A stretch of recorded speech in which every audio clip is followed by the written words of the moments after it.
Hi, I'm Alex Garcia, and thanks for joining us here at NTWC Live. It is a team effort between Bill Reed, Tim Smith, and I. We'd like to say thank you to a few groups that helped make this possible. It's USAA, South Padre Island Convention and Tourist Bureau, the Weather Company, and the Weather Boy. And now, here's Tim Smith. Good morning, everybody. Welcome to NTWC Live. It is Wednesday, June the 8th. We are glad to have you now that we're a week into the hurricane season. We've already had some action, all kinds of action in the tropics. Okay, a little bit of action in the tropics, and of course, a lot of action at the National Hurricane Center as well. We'll probably talk about that a little bit during the course of the program today. But before we get started, we do want to thank all of our sponsors. We've got folks that make this event a possibility, and they've been with us for a long time. Of course, USAA. My goodness, they've been a proud sponsor of the National Tropical Weather Conference and things we do with the Storm Science Network for a long time. And we appreciate USAA. Also, the South Padre Island Convention and Visitors Bureau. Boy, thank you guys. We had a great conference on site this year, finally, after a couple of years away, and we appreciate the support of the SPI CVB and look forward to being back there in 2023. The Weather Company, Walmart, Black Magic, Weather Boy, Visit Brownsville, and the Port of Brownsville, all folks that make this event a possibility. So we appreciate all of them for being with us today. Great program coming up today. Dr. Frank Marks is with us, and I think we're going to hear a lot of fun stuff there. And, of course, we have a new director at the National Weather Service and the National Hurricane Center, an interim director. So we're going to talk about that. But let's get it started with the former director of the National Hurricane Center. Good morning, Mr. Bill Reed. Good morning, Tim, and hello, everybody from hot and steamy Galveston. I think we set over 13 records for warmth in May down in Galveston, and June's going on the same track here on our overnight lows. But usually when it's hot, we're not getting a hurricane. So right now, that's a pretty good deal. I'm going to see if I can get up a very quick update on what's going on in our world of the tropics. Okay. This is the outlook from Ntwc. There's a 40% chance or a moderate risk of formation. It's looking at it for weekend early next week downstream from now, where the models are giving some hint that a low will develop south of Mexico, where the steering currents aren't all that defined, so it may be a slow move once it gets in that area. We shall see.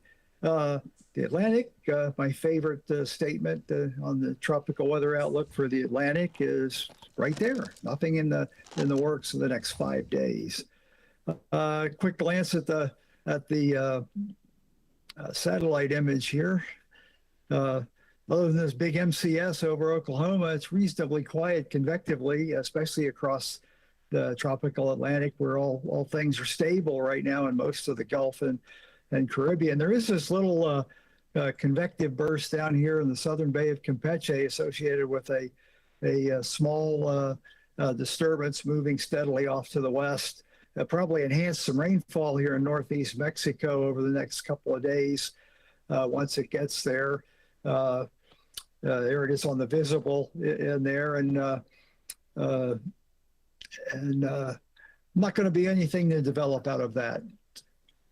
And NHC did analyze a couple of disturbances in the form of small waves moving out of around the high towards the west. None of them are going to get up into the U.S. due to the building ridge we have over top of us. So let me see if I can find my way back to the screen here.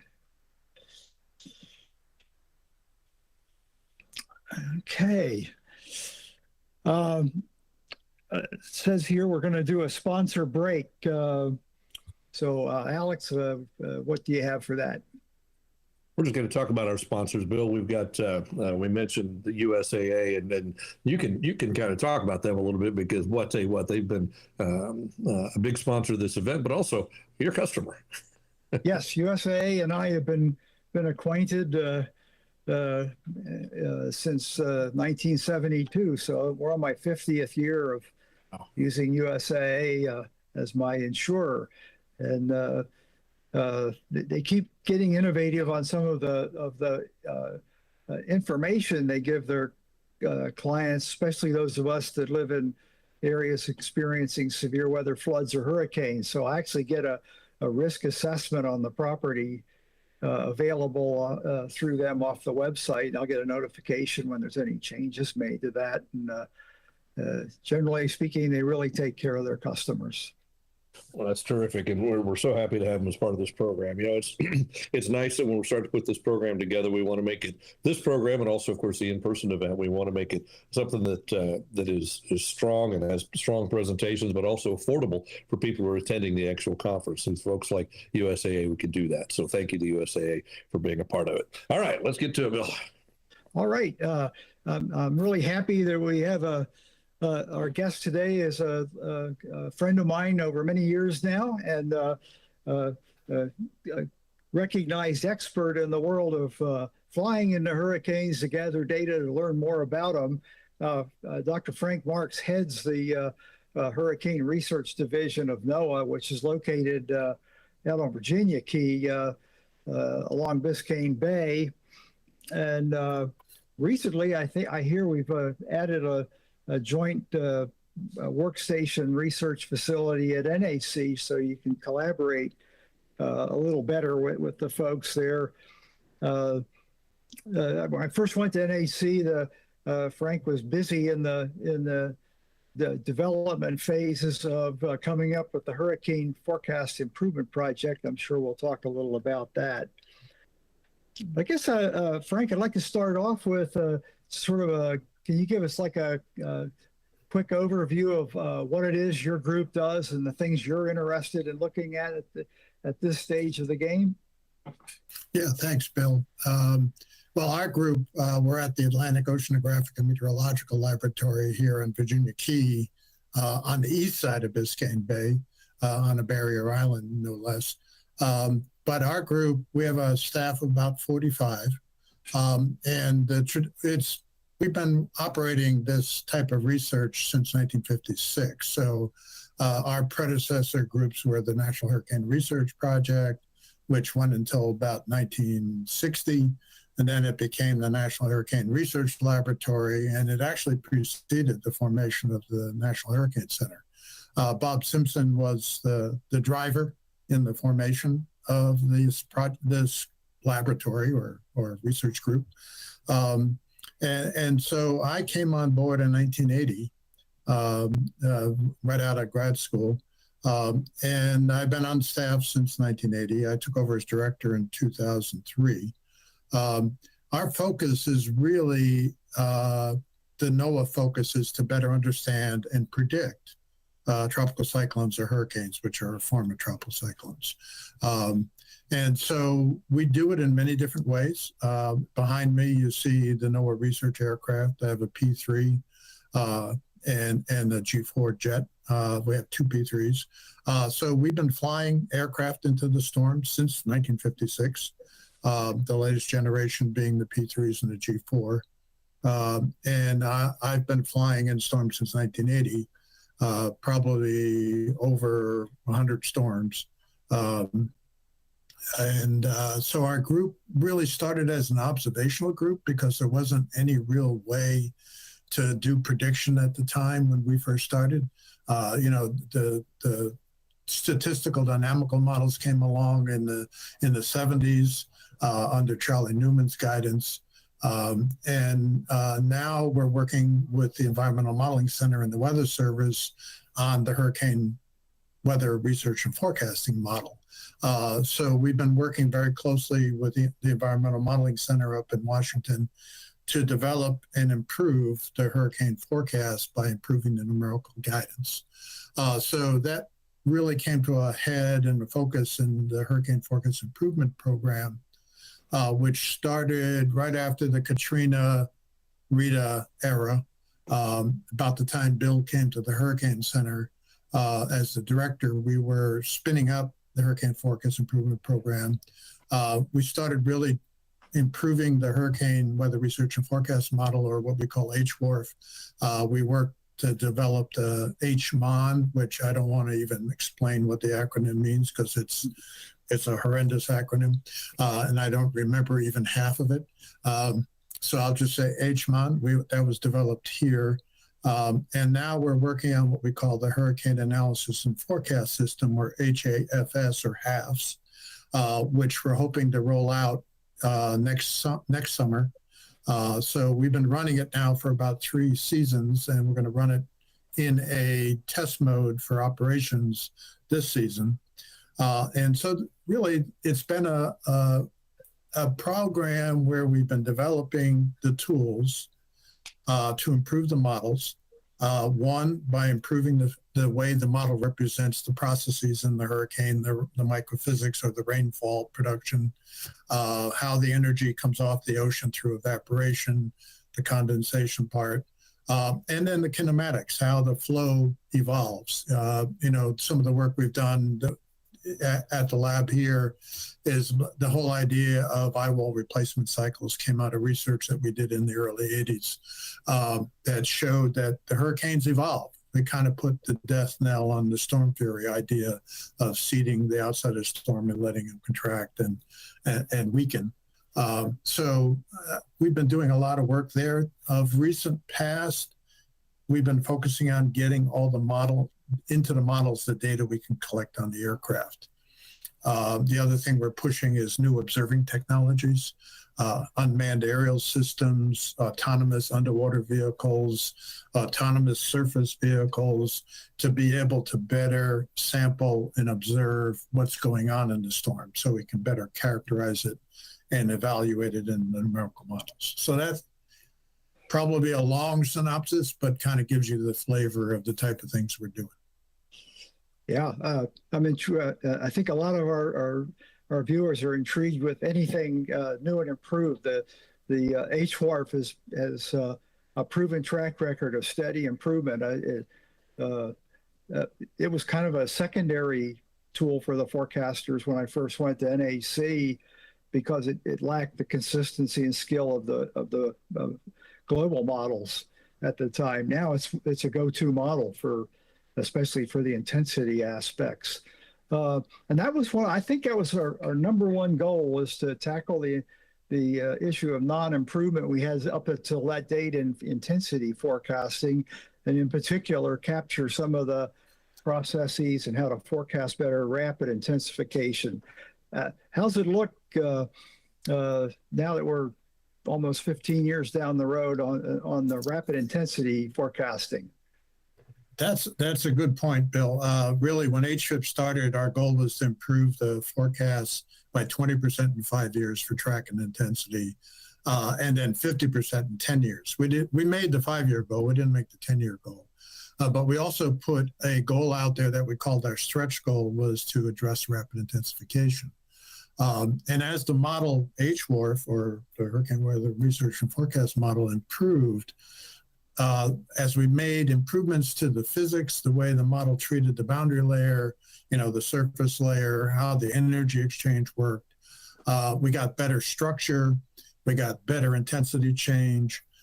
And now the Hurricane Center forecasters in the last 2 years are actually calling for rapid intensification like they did in Ida and they did in Laura, a number of cases. And they're right more than they're wrong right now. Not that rapid intensification, the way that we define it, is only the 95th percentile of intensity change. So it's, the very extreme changes, kind of like the Michael, the Ida did just before landfall. And of course, as you know very well from your position at the Hurricane Center, the worst scenario is a rapid intensification of one category just as the storm's coming ashore. And so that was our focus. And I think based on our past experience the last 2 or 3 years, we're making great strides on the rapid intensity change. A lot of people don't realize that it's such a small percentile, the way we define it. It's only the upper 5%. But that had about a 3 times worse intensity error than the normal storms. And so it was a real big sore spot for the hurricane specialists. And so they were saying, don't help us get, a forecast up to 10 knots. We want you to help us in those forecast errors when they're up in the 20 knot and 25 knot and 30 knot range in 24 hours. And so we really put a strong focus on that. It's still a focus of the Hurricane Forecast Improvement Program right now, but the way we've evolved the Hurricane Forecast Improvement Program due to the Weather Act in 2017 that Congress passed is the way I put it is we're kind of going more towards the Weather Forecast Office's attention, the hazards.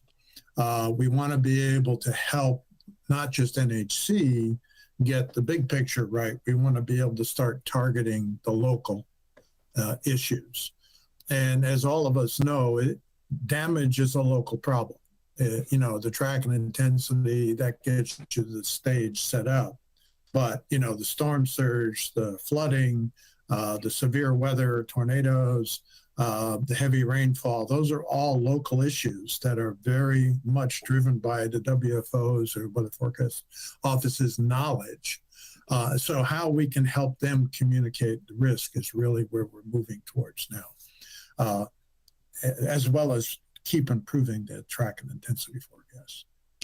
Yeah, I think the one aspect that really helps at the local level is as you make these improvements farther out in time, the local offices can brief with a lot more confidence what the expected impacts are. 20 almost 20 years ago with a Rita type storm like that, we really had a very general idea. You pretty much told people add a category if you want to make a decision, and here's a wide swath of the coast that you probably ought to consider evacuating. And it's been dramatic in the last several seasons how tight we've been able to make the calls for evacuation and better use of the resources in response by knowing that. Well, the other thing that's true is as we improve our tracks, the area that we're warning is shrinking. And so it's a point of diminishing returns. You can't keep, just improving that track. You got to really start dealing with, okay, what's next? What do we have to warn for? And so you mentioned that, you heard that we put together a new facility at the Hurricane Center for us to test ideas. It's called the Hurricane Ocean Test Bed. And it has ocean in it mainly because the National Hurricane Center also has responsibility for forecasts over water. And they have what they call their impact-based decision support customer is the Coast Guard. And that came about through the Alfaro catastrophe when Joaquin happened.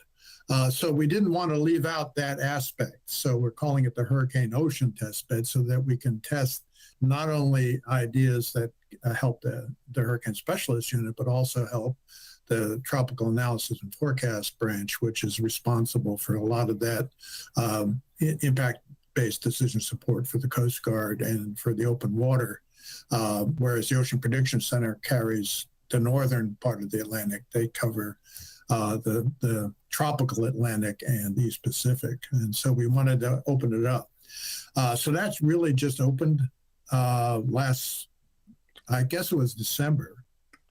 We had the grand opening. It's called the Bill LaPenta Laboratory, named after the former head of NCEP, National Center for Environmental Prediction, Bill LaPenta, who passed away in a catastrophe from, a rip current off the Carolinas due to a storm, a hurricane going by out at sea. And so they named a lab after Bill. And we've already started holding, I would say, tests there. We've been working with the Hurricane Center to connect with the WFOs, or Weather Forecast Offices, to look at the inland wind hazard warning. And so the Hurricane Center folks and the Miami Weather Forecast Office folks developed this way to project the inland wind warning, taking the wind speed probability product and applying it inland and coming up with different thresholds than we do at the coast. And so we wanted to test that with the Weather Forecast Offices and coordinate them. And so we set up this laboratory where we could put out warnings and then work with the WFOs to actually see how those things worked and to evaluate the thresholds we were having. So it was the beginning of us starting to connect to people. We're using the AWIPS system in the cloud now, which we have available at this HOT center, the HOT. And so this summer, we're going to be running some real-time demos, bringing the aircraft data in right into the hurricane specialists in through the HOT center. So if they're not on duty, they can come in and actually see us running a mission remotely from the HOT center, bringing the data down in real time, making it available on the AWIPS in the cloud. So they can actually see the products, they can ask questions. So that's kind of our goal, is to start building this connection between the researchers, the hurricane specialists, and the weather forecast offices and TAFB to kind of really see how we can push products forward faster. That's interesting. It sounds like a nice, well-planned move to look at the applied research end of the hurricane business, in addition to the basic science that you guys are noted for over the years. On the ocean side of it, one of the challenges that the forecasters had when I was there was the perceived lack of skill at forecasting the size and extent of the wind field at various intensities. Are you working on that aspect in the hot Yes. center? Yes, we are. Well, wind speed probability I already mentioned, because that's based on the statistical guidance that was developed for driving that. But what we're working on is trying to see if we can better inform the statistics by storm by getting the ensemble output of the size and the radii from the ensemble, giving us a spread. How much spread do we think is going to be there, and trying to inform the scale, the size, that we want to put out in say the wind speed probability, or the hurricane specialists want to, particularly over water, as you just mentioned. That's a biggie. Ships at sea, in the past, we tended to not put as much emphasis on that. But I think since the Alfaro disaster and the MOU that the memorandum of understanding that the Weather Service and Hurricane Center has with the Coast Guard to provide, decision support services, we're really putting more focus on all cases. And I think that's probably one reason why there's so many short-lived storms being forecast now. Like an Alex, who's there for a day as a tropical storm, or last year we had 4 or 5 of them that were 24-hour storms or 36-hour storms. A lot of those are out at sea in near shipping routes, and we're really focusing on getting the guidance out there so that the mariners are better informed about the structure of the storm. I think a bigger area, Bill, is going to be how well do we do the radii over as the storm comes ashore, to better inform, the hazard from the gusts and the area that's really going to be affected by wind in particular. Yeah, there's always a lot of debate about that. A lot of the engineers keep reminding me that their design criteria for their buildings is based on a 3-second gust. So that to them, the gusts are very important, and then the length of time that the building will be under stress from those gusts. And that strikes me as a very meso to local scale phenomena that's going to be challenging to get at. Yeah, and you're 100% correct. And with the Coastal Act that was passed, where NOAA is responsible for providing guidance within 30 days after an event of the extent of wind versus flood, surge, or rain damage, to help inform FEMA of what the cost will be on flood insurance and issues like that. It is a big challenge, and we have a lot of partners now. We have the Hurricane Research Consortium group that's made up of a lot of universities and private companies that are providing observations in landfall. And we're trying to link our observations out at sea from the aircraft together with these data sets to better understand, in terms of the physical science, the basic research, what's actually going on, but also to inform those analyses that NOAA has to provide to FEMA. Yeah, I haven't been neglecting looking at the latest research on that, but one of the things that fascinated me was how rapidly the nature of the surface wind flow changed from leaving the ocean interface to even on the flat land beach like over here. What's your thinking on how rapid that change is? Well, it's interesting because your Texas coast has a barrier island through a large portion of it. We've seen the flow change as it goes over the barrier island, but then it gets over the open water again. And then there's another adjustment as it comes ashore. But it's typically within probably 10, 20 miles, that adjustment happens. And it's different coming onshore than it is going offshore. So there's an asymmetry in that adjustment and the fetch. So it's really interesting. The other thing that's really an issue, of course, and this goes to the surge problem, is the coastal bathymetry is a big player in this because of the wave setup and the fetch. There's a lot of issues there with how the flow evolves.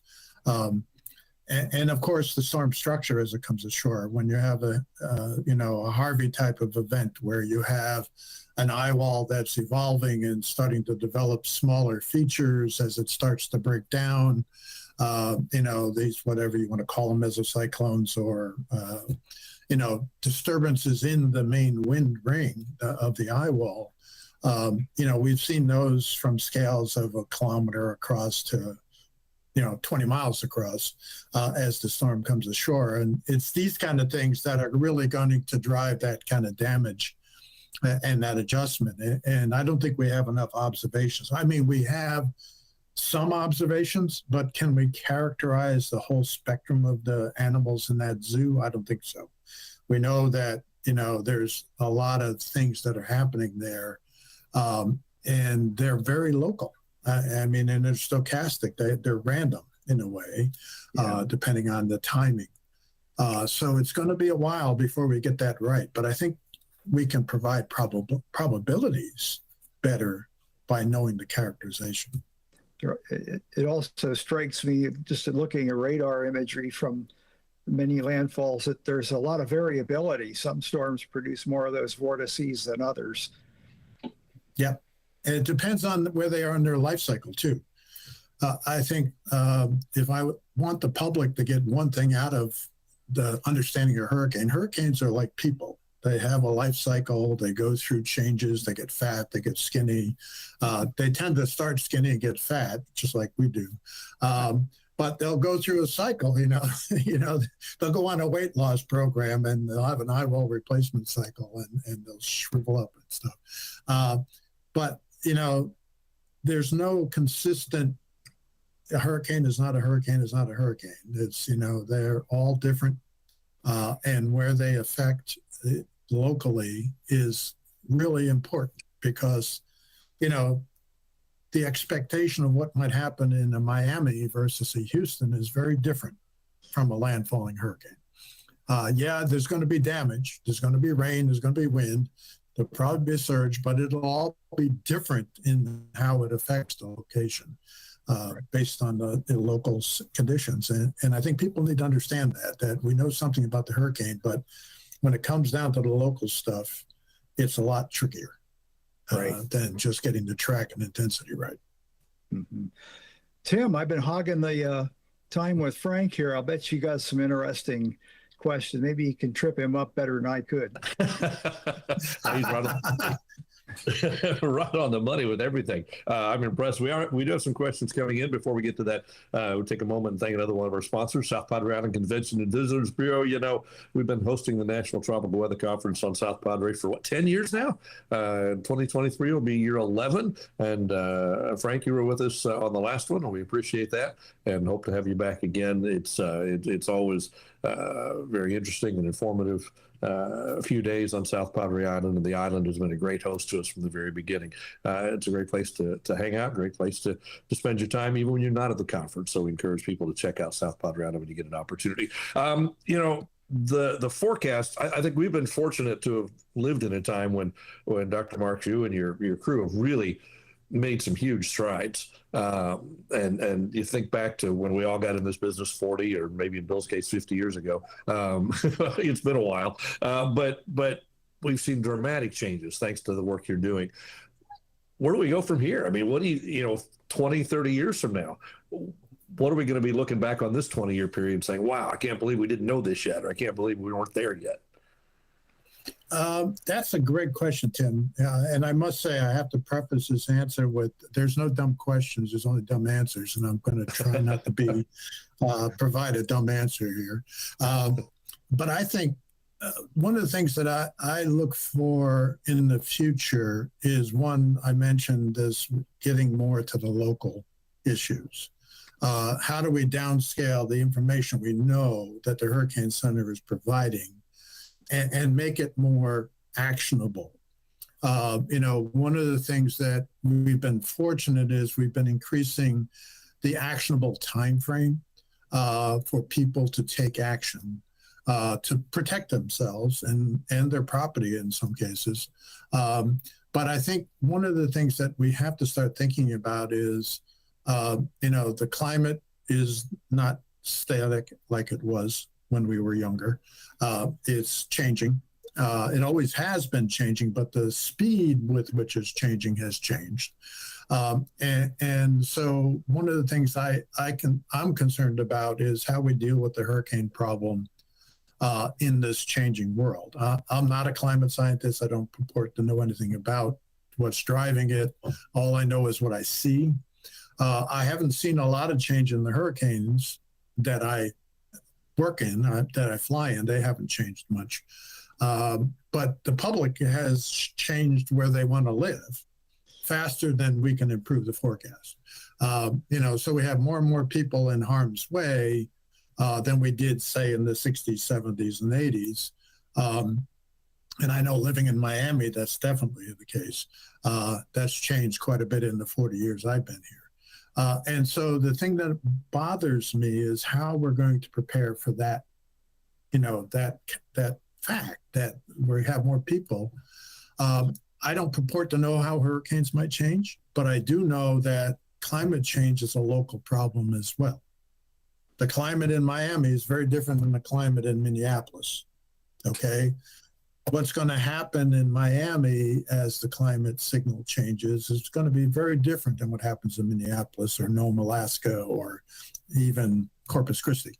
And so I think we need to be focusing more on how we communicate and delve into the risk communication issue for the public, because we can keep increasing the time frame. We're now at about 2 days, maybe 2.5 days. We want to be at 3 for FEMA. But, when we put out a forecast that there's a storm forming like we are now, and it's 5 days out, what do people do? What are we communicating? Are we communicating the right message? We're looking at things like the cone. How useful is that? When is it useful? Can we do better in communicating the risks? We have so many hazards that a hurricane engenders as it comes ashore. The broad spectrum, everything the Weather Service wants to forecast, we're covering in a hurricane pretty much, except for snow maybe. And so how do we communicate that? So I guess what I'm saying, Tim, is I think in the next 20 years, what I would expect is that while we continue to make progress with the basic physicals part of the science, and improve the forecast guidance, we need to really start thinking about our social communications, the type of stuff that you, Bill, Alex, the National Tropical Weather Conference is focused on, the communicators, how we do that. How can we provide the right information to people to make them more resilient to what's going to happen in the future? I think that's hits the nail on the head in so many ways. And we talk about on television, we give you a point here's where the hurricane is, but we know there's more than a point. Then we show this beautiful satellite picture that shows this massive thing out in the Atlantic or the Gulf of Mexico. So we're giving you two things that really are not representative of the storm at all. It's a point on a map and this massive thing, and expressing those concerns is the challenge, and as the data gets better and better, which brings up the next question about, as the forecast gets better and better, expectations are getting better and better. The public now expects, because of the work you've been able to do so far to make these forecasts that much better, now they almost expect perfection. And we're not there yet, but we're getting there. Yeah, that's an interesting segue, because I was collaborating with a group here at UM that was looking at the cost benefit of forecast improvements. And so what we did was we ran a scenario over the period of HFIP, the Hurricane Forecast Improvement Program we just had. We've improved the forecast for track and intensity by about 20%, 25%. So what we asked was a question, okay, and we have these different products, the wind speed probability or rainfall probability, and say storm surge or something like that. If we could improve by another 20%, what would the forecast products look like? And so we produced those products by improving all our estimates by that amount. And then we showed people, here's what we can do now. Here's what we could do if we can improve it by another 20%. What do you think the worth of that is? And it was shocking that, people were willing to pay like $50, each family, $50 for that improvement. But when you add that all up, it's a couple $100 million, that they're willing to pay,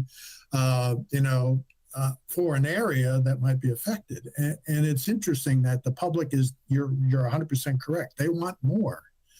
They don't always know how to express it. And so these type of studies where we look at what could we do and what is the cost of doing it, then you start getting into the cost benefits and the return on investment and things like that, which, I don't know about Bill, but when I first started, we didn't think that way. That was not at the top of our agenda. And it's not really at the top of my agenda here for my young staff, because they want to do the research. But it's the type of thing I think we need to be thinking about as we move forward, because of the risks changing. I think Bill knows, and you might know, Tim, that a group of people, Roger Pilkey Jr., Chris Lancy, and a couple others, have been evaluating the cost of hurricane damage to the country. And they've been trying to do it every 10 years. And each of those 10 years, the cost kind of doubles, which is crazy. But and the driver on that is not the hurricane. It's the people and the stuff where they live and what they have that's driving that doubling every 10 years. And so unless people are going to start moving coast for whatever reason, maybe because of sea level rise, I'm not sure, we're going to have that problem still. People, the cost of livings are going up. They buy stuff. They got, 10 TVs in their house instead of one. When I was a kid, we barely had one. There's a lot of stuff. And the way we live, we put a lot of our infrastructure in harm's way because these are rare events and we don't think about it. I mean, look at the oil industry. I mean, if we have another major storm like Rita, God forbid what gas prices are going to do. So I think these are hot button topics that, as a scientist, taking in the data we can collect, the forecast guidance we can produce, how can we improve the message, the communications of the risk and hazard? Let me ask one before I go back to Bill. Yeah, that's how do we do that? You're right. And it's a challenge. Social scientists around the world are trying to solve these issues, and we see it every day. We've got a good question coming in from online, kind of changing gears coming in from online, and this goes back to the operational side. And Casper's asking, with the new introduction of the subsurface and the surface ocean drones and things, how is that data going to help the models? And we'll have the ability to use that data in real time to help the forecasters. Yeah, okay. So these are new platforms. We have something called a sail drone, which we were able to vector into Hurricane Sam last year and actually have a ship go, unmanned ship go through the eye of Sam and collect data and send video back throughout the whole transfer of the storm over the saildrome. Pretty dramatic footage. We also have these underwater gliders that kind of go up and down 3 or 4 times a day, profiling the ocean. The real place where those are going to have an impact is improving how the models represent the processes that go on in the energy exchange. People talk about, high sea surface temperatures. That must mean it's favorable for the hurricane to develop. Well, that's partially true. It depends on what the atmospheric temperature is above that ocean to exchange the energy. And so we need to have a good understanding of how the ocean evolves. The ocean is pretty complex fluid. It changes slower than the atmosphere, but we have things like the Gulf Stream. We have the loop current that comes up out of the Yucatan. We have fresh water from the Mississippi and the Amazon and the Orinoco rivers that are changing the surface salinity, which changes the ability to exchange energy. And so these kind of observations are going to improve the ocean part of the model. We're at that phase now where we're trying to get the ocean to catch up to where we are with the atmospheric part of the model by getting things like salinity and sea surface temperature better mapped in the ocean structure. And so these new sensors are really helping us, one, characterize these different things. We know now that there's a huge freshwater lens on top of the saltwater because it's lighter over the whole Eastern Caribbean, thanks to the Orinoco and the Amazon rivers. Now, the amount of rain that falls is also going to determine how big that area of freshwater is. We're able to map that now. We've been able to calibrate the satellite imagery to give us estimates of how big that freshwater area is. The same is true off the Mississippi. You have a big rain event, MCSs go up through the Mississippi Valley, dump a lot of rain, cause flooding up in St. Louis. That slug of water is going to come out into the Gulf, and it's going to lay on top of the salt water and produce another lens. And of course, the Gulf is a favorite haven for hurricane development. I can tell you, Ida went through an area of fresh water during its development, its intensification. I don't know that it caused it, but there's these features now that we're starting to see with these new instruments, and we're able to calibrate satellites now to map that are going to be critical to us getting the ocean right in the hurricane forecast. The ocean is, probably 40 or 50% of how we deal with that exchange. We're getting the atmosphere pretty good, but we got to get the ocean good too. I hope that answers the question that was asked. Yeah, I think so. Bill, jump back in. We've got some good questions. We'll go ahead. We've got more coming in, but go ahead, Bill. Yeah, go back to the messaging now and in the future. One of the things I keep to steer the problem away from the overly politicized issue about climate change by saying the problem is here now. You're not going to get storms appreciably worse than Harvey producing rainfall on flat land.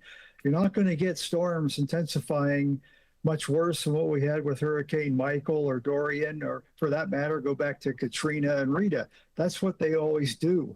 So the problem is convincing people to prepare for what's facing them now. If you can get them to do that much, they'll be much better equipped to handle the more subtle changes that occur in the future due to climate change. Yeah, and I agree with that, Bill. I've always said when people ask me the question, are hurricanes getting worse? I said, I don't know. But I'll tell you, there's still hurricanes. And if I don't make the forecast better, it doesn't matter what climate does. Right. I want to make the forecast better now because in case it changes, the hurricanes aren't going away. But one thing I would say, Bill, about the communication part, and this I think is important to me in thinking ahead, when we have an event like a Harvey, what do we do? Do we let people go right back and put houses right back where they were for another hit, say maybe 10, 20 years ago, 20 years from now? Yeah, right now we are doing that, but should we be thinking about informing those decisions, by saying, well, okay, yeah, that's true, but this could happen again, and this is how it might go. Storms are rare enough that, if you're not like you or I, Bill, who lived through season after season after season of multiple storms, they don't see a storm more than every 10, 15 years. And so, they just moved to the town. Boom, a hurricane hits. They didn't know what to do. It strikes me. And then people building, we want to build, I go up to Destin, Florida, and I watch them building these condos right on the beach. Or I just go to Miami Beach and watch them building condos up and down the beach. And I say to myself, this is going to be a nice seawall for us inland. But should we be doing that stuff?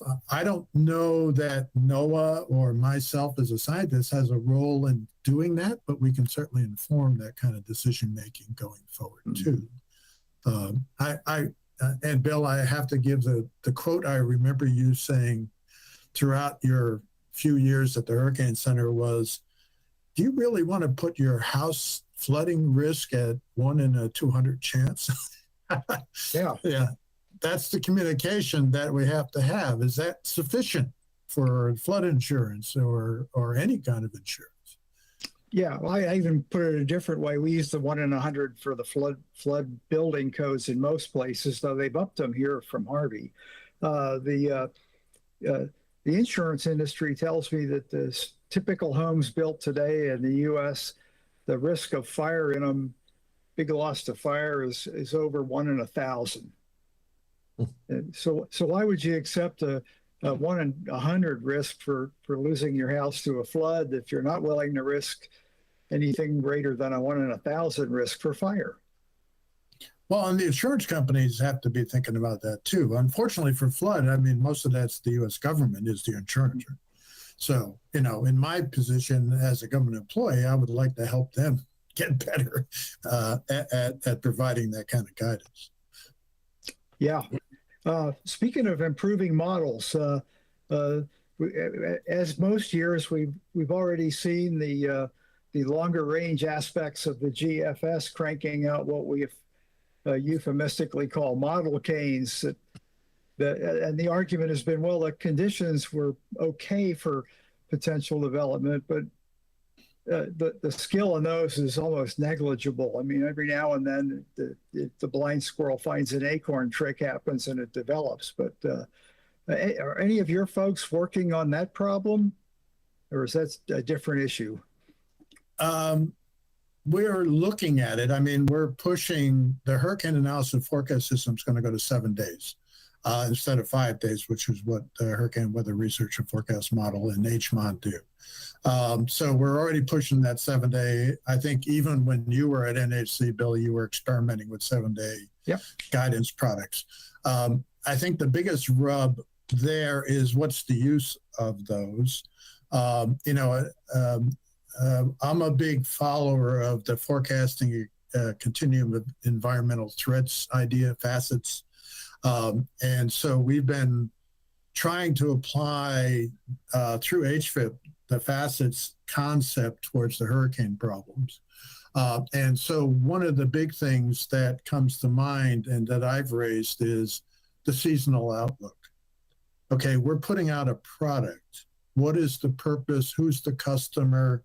What is the message we're trying to make with that? And I think the same thing goes towards a 10 or 20-day guidance product, say like from GFS. What is the purpose? Who is our customer? What do we want to communicate? So in some ways where HFIP is looking is how do we communicate what we know? And who is our customer? And so my comment, and maybe I diverted from your actual question, Bill, but what is the goal of that 10-day guidance? It's like, I don't know how many people come up to me, and I'm sure they come up to you both, and say, well, I looked at the models. Which one do you think is right? And I always say, they're all right. the Hurricane Center is looking at every one of those. They have the knowledge, they have the information. They're combining them the best way to give you the forecast. There is no one model that's right.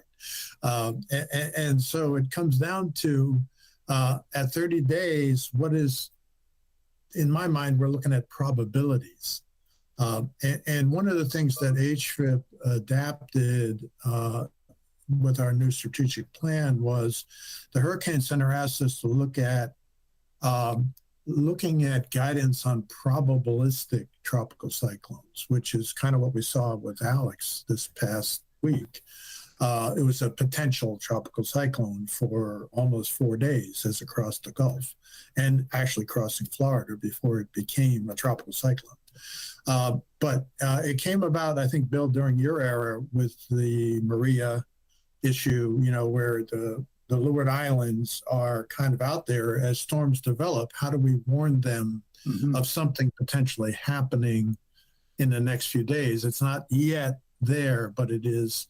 And so what they'd like us to, they gave us a goal to give them probabilistic guidance on formation timing and location, knowing that we won't give the exact point and the exact time, but give us a window. And I think you see that in the tropical outlooks now. They have the 2-day and the 5-day, the oranges and the red. I think Tim showed the orange over the East Pac, or you did, Bill, the orange area over the East Pac. They're doing pretty good on that right now. They have a pretty well-tuned ability to give that area and timing 5-day and 2-day, but they want us to give us more granularity in that 5-day and 2-day. So I don't know if we'll do that for 10-day or a month ahead. I don't think that we're there yet, Bill. I agree with you. No. But that's the kind of thing that we're looking at right now is how do we give them better idea of the probabilistic timing and location of a genesis or a storm to become a storm. Yeah, it seems to be that to me, just a very subjective look. It's the same old problem. Is that the way I look at it is if the model's forecasting development out of something that already exists as a disturbance, I pay attention to it. If there's nothing remotely close to a disturbance out there now, and the model decides to spin something up, I'm skeptical. Yeah, and say ECMWF, the European Center for Medium Range Weather Forecasting, comes up with their model, global model, says, oh, there's going to be some spin up here. And the global forecast system of NOAA says yes, and the Canadian model says no. The ICON, the German model, says yes.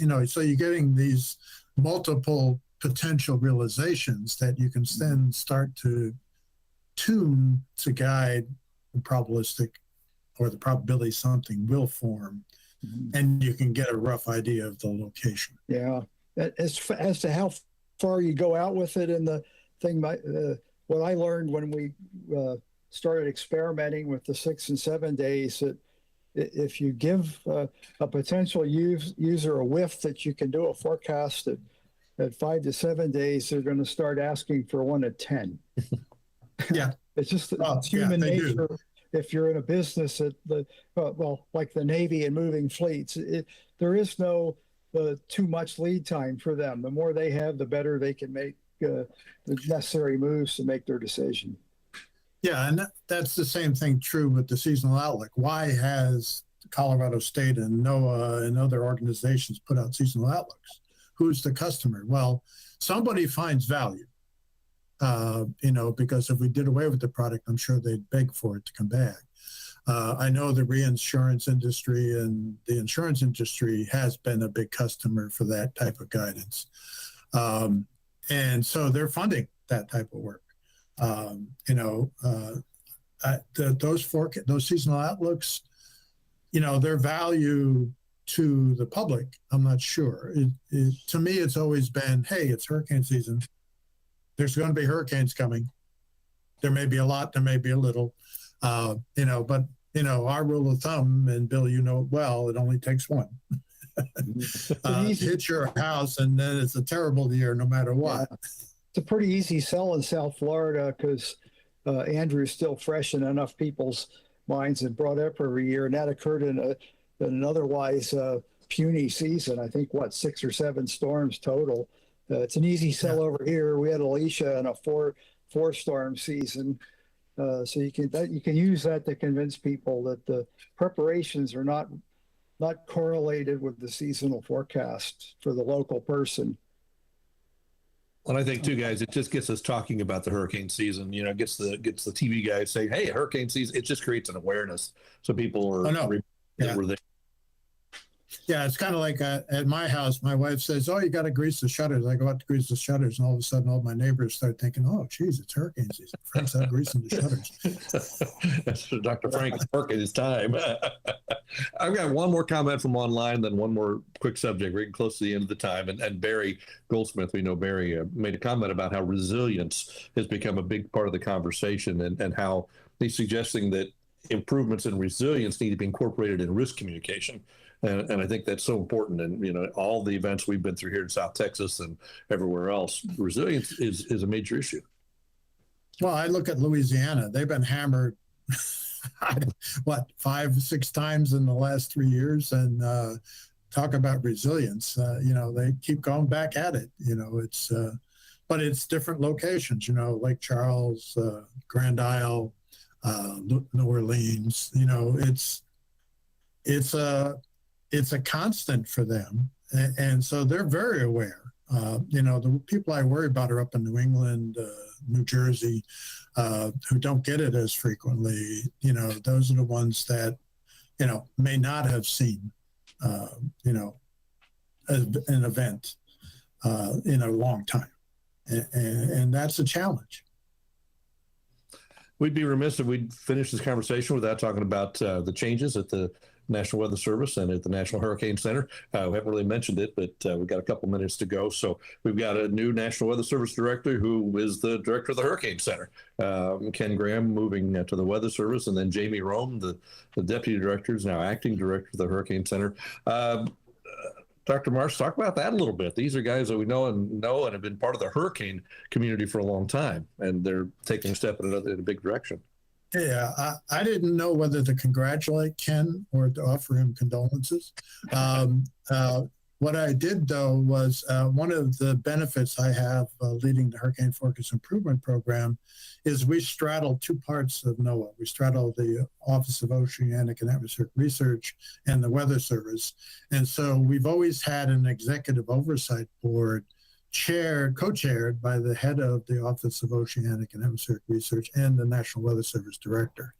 And Rick Spinrad and Jack Hayes were my first 2 leaders. And Rick, of course, is the head of NOAA now. And Ken will become, you know, he replaces Louis as my other co-chair. And so I'm looking forward to having Ken sitting across from somebody new who we don't have yet from Office of Oceanic and Atmospheric Research to co-chair my executive oversight board, because I think that'll help us, at least from the hurricane side, have somebody who understands what we're going through and what we're trying to do, who's seen it. Ken is dynamic. You know, I just hope he doesn't burn himself out. He is amazing. He's just a bundle of energy. He's an idea guy. He's just phenomenal in terms of understanding people, communicating. I think he'll do a great job as long as he doesn't kill himself doing it. Having Jamie take over as the acting director, I think is going to be a plus. Jamie is also can do, get it done type of person. For people who don't know, Jamie led the storm surge unit for many years at the Hurricane Center before he stepped up to be the deputy director when Ed Rappaport retired. And I think Jamie will do a wonderful job. And just another piece of information, Mike Brennan, who is the head of the Hurricane Specialist Unit, will be the acting deputy for Jamie. So as Bill knows, because he had me on the selection group for when he was hiring Mike as the Hurricane Specialist Unit group. I said to him, you can't do wrong because you got a great team. You got Mike, you got Jamie, you got Dan Brown, Chris Lancy. You got a great group of people there in the leadership at the Hurricane Center. And so I think it's going to be a smooth transition with Ken not being there this year. Jamie is very good. He's a great communicator. He understands the social side of communication. Ken did too. Jamie, and to give kudos to Jamie, he was the one who helped set up the hot center. So he was instrumental in putting that together, that hot facility. I'm looking forward to working with Ken. I already sent him an email and said, Ken, anything you want from me, I'm here. Said the same to Jamie and to Mike. I think it's going to be seamless. You couldn't get a better group, of folks taking on new roles. I think it's perfect for NOAA. That's terrific. That's just my assessment as an observer. And we're excited because they're all friends of this program, and we appreciate all they do, be able to be part of what we continue to do. Bill, we're getting close to the end. In fact, we're over 11 o'clock. So do you have some final thoughts before we say goodbye? Yeah, I'm right there with Frank. People sometimes worry because there's not an official director there, but I remind people there's been many seasons where the acting director has been on the hot seat for the whole season. Ed Rappaport spent a lot of time as acting director, and in fact, when I first went over there, I was acting deputy and he was acting director, and we managed to not burn the place down. So it'll do fine under their leadership, and Frank, kudos to you and your team on your work. I find it very exciting, the advances that are coming forward out of that, and I'm glad you were with us today. Well, thank you. It's been a pleasure, and I totally enjoyed my visit to South Padre Island and the conference. It's a great group of people to interact with. It's different than, the science type of community I deal with on a regular basis. But like I said, I think that's the future. The type of the work that you guys do in communicating the information that we physical scientists produce, it is invaluable. We tend to look at things we understand and predict things we can measure, but that's not necessarily what the public needs to know. So I give you guys kudos too for doing the job you do to communicate the information we produce. Well, gentlemen, thank you. Thank you, Dr. Frank Marks. We appreciate you being with us today. Great information, and I think a very informative program. We'll make this available through a podcast and other places as well, so it can live on for a while, so we can share your wisdom with folks who even aren't watching right now. Thank you. We appreciate it. And Bill, thank you. Great job as always. Great questions, great insight. We appreciate the knowledge there. We also want to thank our sponsors, in particular USA and the South Padre Island Convention and Visitors Bureau. Been part of this program for a very long time. It's been a great program today. Next week, Mike Builder, the Hurricane Program Manager for FEMA Region 3, will be with us. That's next Wednesday. That's the 15th of June at 10 a.m. So we hope you will join us then. In the meantime, have a great week. Stay hurricane free, and we'll see you next Wednesday.